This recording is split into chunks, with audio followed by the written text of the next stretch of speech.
এটা আপনি জানেন। আমাদেরকে তৎসত্ত্বেও কনফার্মেশনটাও দেওয়া হলো না স্যার। তো কোথাও কি পূর্ব পরিকল্পনা ছিল আমাদের যে কিভাবে 7 বছর পরে সে আমাদের জীবন অনিশ্চিত করার জন্য আমরা কনফার্মেশনটাও পর্যন্ত পাইনি স্যার।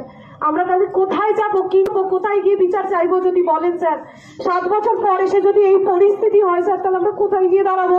আজকে আপনার বা আমার ঘরের যদি কোনো লোকের হতো স্যার, সে কোথায় যেত?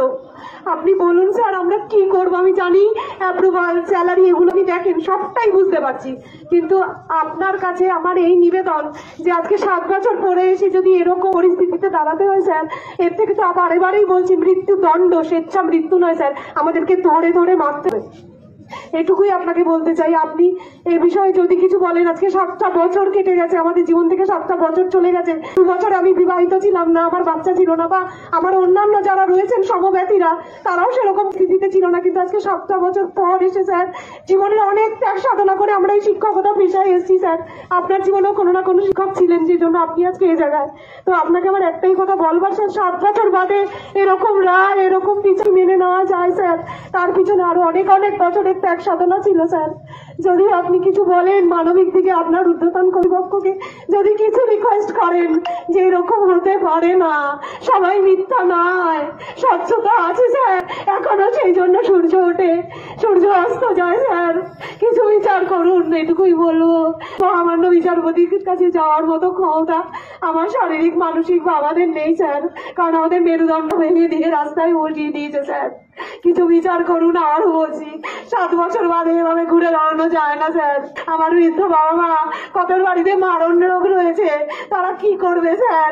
একবার ভাবুন, একটু পৌঁছে দিন এমতাবস্থায় এরকম ভাবে সেলফ অ্যাটাস্টেড ডকুমেন্টস কালেক্ট করবেন না স্যার, কাটা গায়ে নুচিটা দেবেন না স্যার, রক্ত ঘা যে ঘা কবে সারবে জানি না স্যার, প্লিজ কিছু ব্যবস্থা করুন স্যার, আমাদের কথা একটু ভাবুন।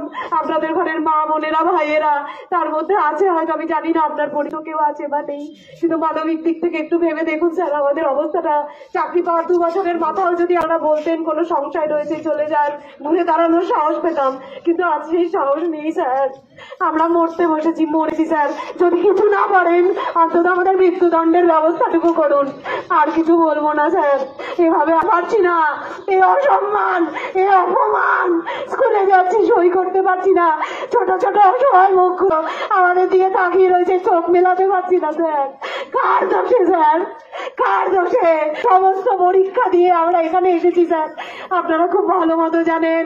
কোনোবার আরএনএসটিতে পুলিশ ভেরিফিকেশন, মেডিকেল ভেরিফিকেশন, আলাদা করে ডকুমেন্টস ভেরিফিকেশন, এগুলো হয়নি স্যার, আমাদের হয়েছে স্যার। অনেক অনেক অনেক এক্সট্রা পরীক্ষা আমরা দিয়েছি স্যার। তবে কেন, কেন আমাদের এই অর্থ না থাকার স্যার?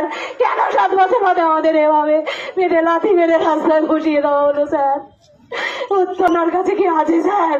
না হলে আপনি দেওয়ার ব্যবস্থা করুন। এভাবে চলতে পারে না স্যার।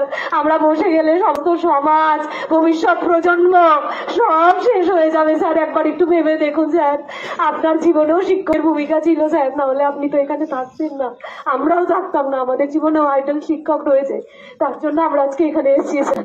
7 বছর বাদে এই ন্যায়, এই বিচার মেনে নেওয়া যায় না স্যার। আপনি দয়া করে এর কোনো ব্যবস্থা করুন স্যার। আমি জানি আপনারও হাত পা বাঁধা, আপনি সরকারি চাকরিজীবী, কিন্তু তৎসত্ত্বেও স্যার আমরা তো মানুষ, সবার উপরে তো মানুষ সত্য স্যার। কিছু ব্যবস্থা করুন স্যার, এভাবে যোগ্য অযোগ্য মিলিয়ে দেবেন না স্যার। আমরা সমানভাবে ছুটি পাইনি স্যার, জীবনের পর জীবন ধরে শিক্ষকতা পেশায় আসবো বলে সাধনা করে গেছি স্যার, সাধনা করি। বিচার করুন স্যার, ন্যায় বিচার চাই স্যার, কিছু ব্যবস্থা করুন স্যার, না হলে মৃত্যুদণ্ড চাই, আর কিছু বলবো না স্যার। আমাদের এও বলা হচ্ছে আমরা নাকি আবার পুনরায় পরীক্ষা, তো আমরা, আপনি ভাবুন স্যার, আপনাকে যদি এখন উচ্চ মাধ্যমিক পরীক্ষা দিতে বলা হয় বা গ্র্যাজুয়েশন লেভেলের 1st, 2nd ইয়ার 3rd ইয়ারে কোনো পরীক্ষা দিতে হয়, আপনি কি পাস করবেন স্যার? তাহলে আমরা যেখানে 10 বছর ধরে আমরা পড়াশোনার বাইরে, এখন একটা ফ্যামিলি হয়েছে, বাড়িতে বয়স্ক বাবা মা আছে, আমরা নতুন করে পড়তে বসে আমরা কি করে পাস করবো, সেই জায়গায় আমরা এখন আছি। অনেকে বলছেন এর আগে বিকাশ চন্দ্র ভট্টাচার্য মহাশয় বলেছিলেন যে যোগ্য যারা তারা পড়াশোনা করে পরীক্ষা দিলে চাকরি পাবে। এটা কি করে সম্ভব? তিনি এও বলছেন যে স্কুলে তার নিজেদের সাবজেক্ট পড়ায়, তাহলে কেন পারবে না? স্কুলে পড়ানো হয় 10 স্ট্যান্ডার্ড 12 স্ট্যান্ডার্ড, কিন্তু আমার এসএসসি 10 স্ট্যান্ডার্ড 12 স্ট্যান্ডার্ড না, গ্র্যাজুয়েশন লেভেল মাস্টার ডিগ্রি লেভেলের সিলেবাস। কি করে আমরা সেই পরীক্ষায় আসবো?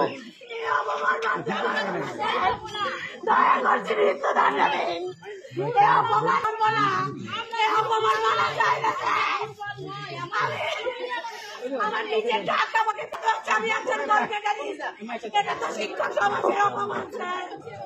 আমি একটু অল্পিটাতে ছিল স্যার, যোগ্যতার মুখ কাটি ধরিয়ে দিতে চেয়েছি স্যার। ম্যাডাম আপনি শান্ত হন ম্যাডাম, আমি বুঝতে পারছি, আমিও সহমর্মী আপনাদের সঙ্গে।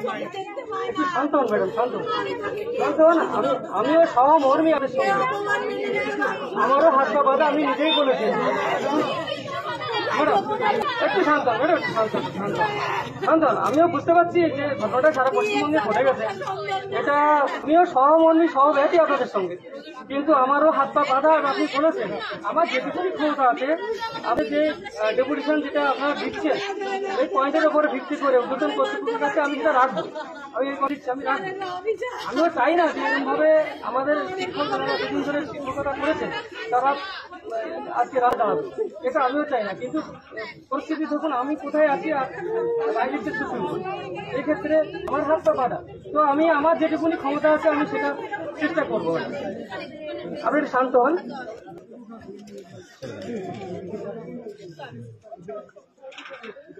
ঠিক আছে স্যার, আর কিছু বলার আছে? আরেকটা দাবি বলবো আপনাকে, সেটা হচ্ছে যেহেতু এই টেন্টেড বা অযোগ্যদের নিয়ে এই সমস্যাগুলো, এই সিচুয়েশনে আমরা অবশ্যই স্কুলে যেতে চাই, সেই পরিবেশটা